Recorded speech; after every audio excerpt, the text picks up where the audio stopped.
Il y a des églises qui éloignent plus les gens de Dieu qu'elles ne les rapprochent.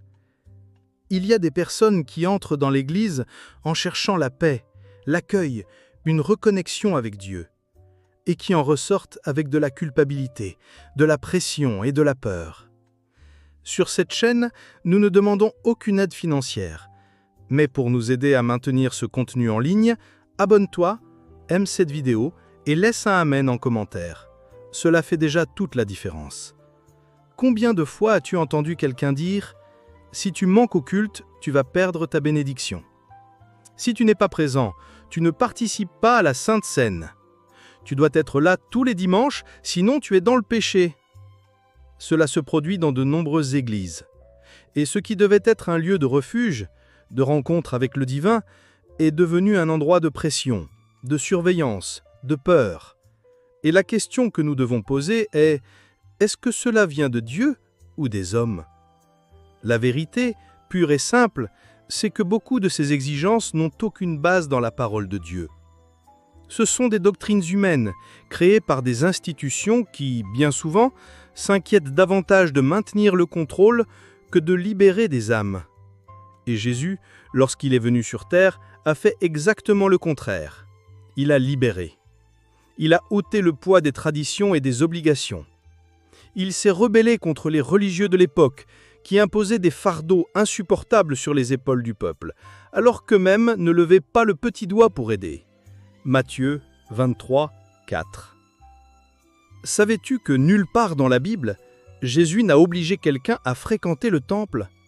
Qu'il n'a jamais menacé quelqu'un de punition parce qu'il n'était pas venu à une réunion? Ce qu'il a toujours demandé est « Tu aimeras le Seigneur ton Dieu de tout ton cœur, de toute ton âme et de toute ta pensée. Et tu aimeras ton prochain comme toi-même. » Matthieu 22, 37 à 39. Cela ne veut pas dire que l'Église est mauvaise. Bien sûr que non. Il existe des églises sincères, formées de personnes au cœur vrai, qui prêchent la parole fidèlement. Mais lorsque tu te retrouves dans un endroit où on te met la pression, où on te fait te sentir coupable de ne pas être présent, où ta présence compte plus que ton cœur, fais attention. Parce que ce n'est pas de la communion, c'est du contrôle spirituel. Et le pire, c'est que cette pression constante pousse les gens à s'éloigner de Dieu. Oui, car ils confondent le comportement des hommes avec la volonté de Dieu. Ils oublient que dans les églises, il y a des hommes. Et là où il y a des hommes, il y a des fautes.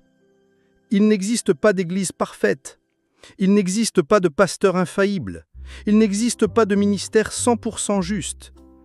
Celui qui cherche la perfection dans un temple sera déçu. C'est pourquoi Jésus nous rappelle que le royaume de Dieu est au-dedans de vous. Luc 17, 1. Nous sommes le temple. Nous sommes la demeure de l'Esprit. Et si nous sommes le temple, nous ne devons pas vivre prisonniers de murs, d'enseignes, de règles inventées pour faire fonctionner des structures. Ce que Dieu veut de nous est un cœur brisé et sincère. Il veut que nous vivions ses commandements au quotidien, que nous pratiquions la justice, l'amour et la miséricorde. Michée 6, 8. Que nous regardions notre prochain avec compassion et non avec jugement. Que nous aidions ceux qui en ont besoin. Que nous écoutions plus, que nous parlions moins et que nous aimions comme il nous a aimés. Il y a des personnes qui vont à l'église chaque semaine, mais passent le reste du temps à médire, à juger, à alimenter la haine dans leur cœur. À quoi bon être dans le temple si ton cœur est loin de Dieu? Dieu n'habite pas dans des temples faits de mains d'hommes, mais il habite dans les cœurs disposés. Acte 7, 48. Alors si tu es dans une église qui te met plus de pression qu'elle ne t'amène à Dieu, prie, cherche le discernement et n'aie pas peur de partir, car aucune église ne peut être plus importante que ta relation avec le Père. Marcher avec Dieu, c'est la liberté. Et si cela t'emprisonne, ce n'est pas de Dieu. Prions ensemble.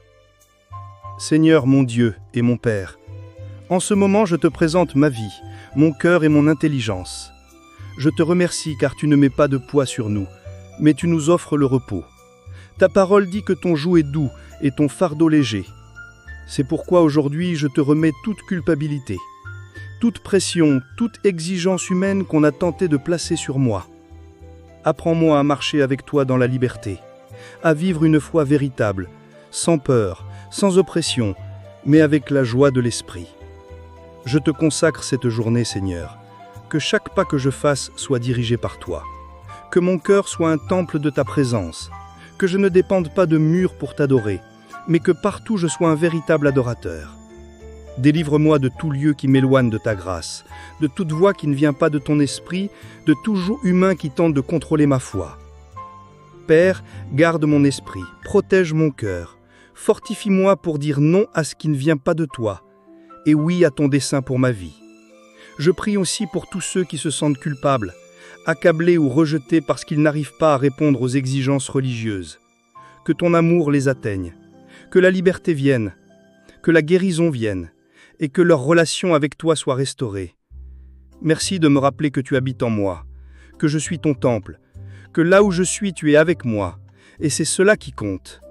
Je te remets tout, je consacre ma journée, ma maison, ma famille et ma foi, au nom de Jésus. Amen.